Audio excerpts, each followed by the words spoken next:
Hey everyone, this is Karen Waksman, founder of Retail MBA. Today we're going to be talking about wholesale pet supplies. So if you have a great wholesale pet supply product and you're trying to sell to stores, this training will give you some things to think about in regards to getting that started today. With that said, let's get started on today's training. So let's talk about pet retailers and distribution and also selling pet products. Really, we're just going to be covering the whole pet consumer product scenario.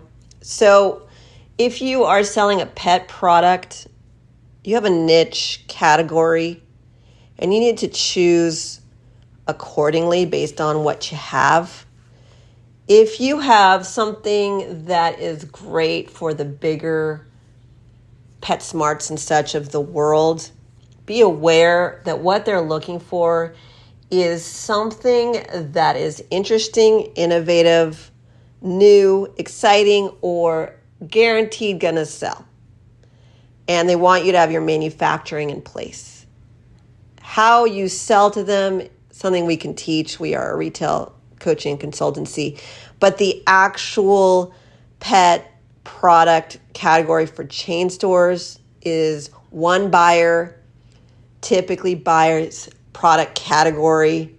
So if you're selling a PetSmart or wanting to, they usually have someone who buys collars, someone who buys clothing, someone who buys food. There are different buyers within that retailer. You got to figure out the appropriate buyer for your category and reach out to them respectively about your product. And the good news about that is they have a lot of stores. So when you sell to them, one person can make you a lot of money. Now, there are pet retailers that are regional or local, mostly local, meaning in your local area. And those guys are fairly simple to sell to. They are looking for wonderful new products to put in their stores, and they're trying to make a living. So they're looking for products that they know their customers will buy. Proof of sales would be very useful. Now, some people would argue with me that you should start small and scale to the big stores. I personally have seen people make millions of dollars just going direct to the big chain store market.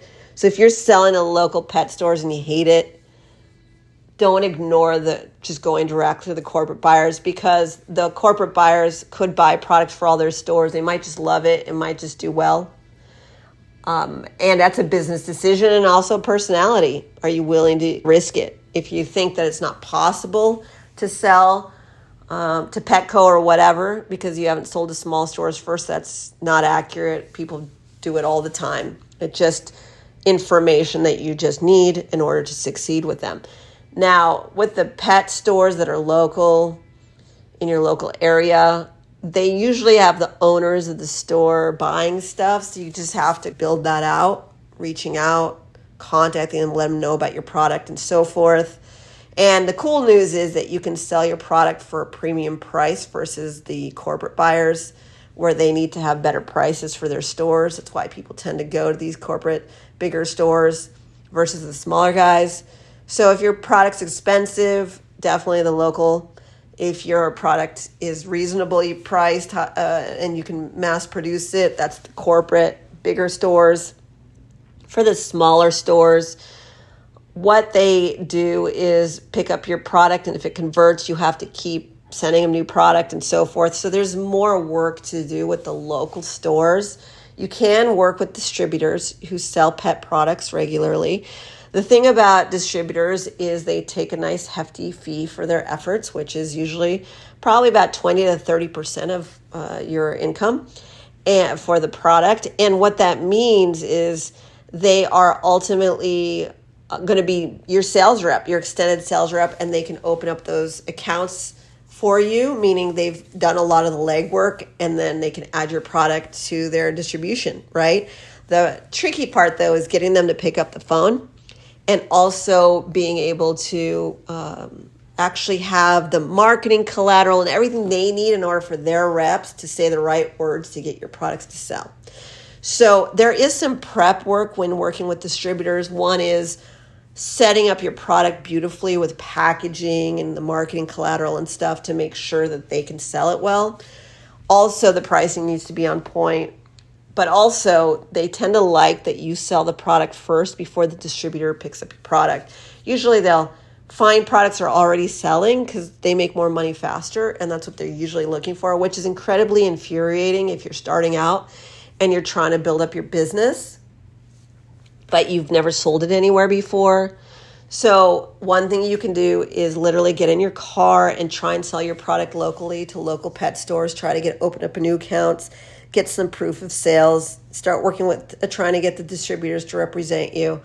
Our recommendation is to get some coaching and some consulting and to have someone help you figure all this stuff out, which includes the marketing collateral and the pricing and all this stuff. If you need support with that, we have a company called Retail MBA that helps people like you choose which direction to go, the strategy, and also helps you build out your plan, also helps you pick out which retailers to go after, also has someone who's been selling to retailers for over 20 years review products with you through our Retail MBA system. That's listed on retailmba.com, or if you want us to go after stores for you, we have a done-for-you service as well. Ultimately, with pet products and distribution, really it comes down to what are you comfortable with? Are you wanting to go to the big corporate buyers? We explain what that looks like versus the local stores and so forth. The real difference is time. How much time do you have? Can you open up those accounts yourself? Do you want to work with the distributor? There's more to do when working with the distributor versus individually open up stores, although they can scale. Also remember that a Petco can make you millions of dollars much faster than you opening up store to store. When they're buying X number of units in small quantities for their store, they can only fit certain amounts of products in their stores.